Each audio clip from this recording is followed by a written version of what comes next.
dans le même sens. Est-ce qu'il y avait certaines choses qui vous ont surpris, par exemple?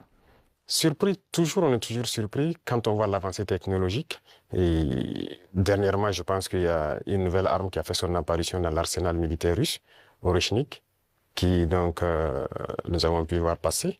Et je pense que ça, c'est très significatif.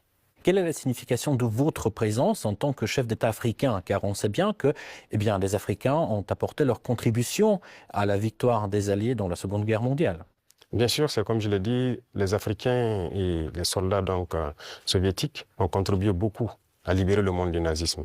Et si le monde n'était pas libéré du nazisme, on ne sait pas ce que ça allait devenir.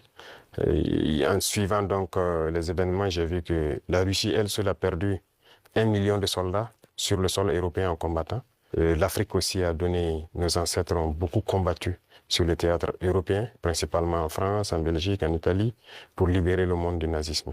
Donc c'est une histoire commune que nous partageons. Comment s'est déroulée la rencontre avec le président russe?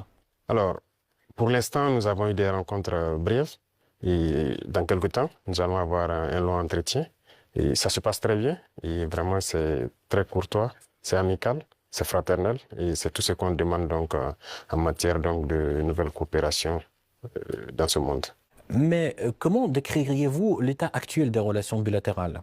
Les relations se portent très bien et je peux dire que depuis 2 ans maintenant, les relations ont très bien commencé et nous sommes en train d'approfondir les volets défense-sécurité, mais aussi les volets éducation et plus tard les volets commercial et trucs. Donc nous avons échelonné les différents volets pour qu'on puisse échanger beaucoup, partager beaucoup d'expériences parce que nous avons beaucoup aussi à apprendre sur le volet éducation de la Russie, notamment dans les sciences. Notamment dans les sciences, mais dans quel domaine en particulier? Oui, il y a beaucoup de domaines dans les sciences, que ce soit les mathématiques, la physique, la chimie. Ce sont des domaines qui nous intéressent beaucoup, tant sur le développement de notre industrie militaire, mais aussi dans le développement commercial de notre pays, le développement économique de notre pays. Donc ce sont des volets que nous allons chercher donc à approfondir pour pouvoir mieux nous structurer.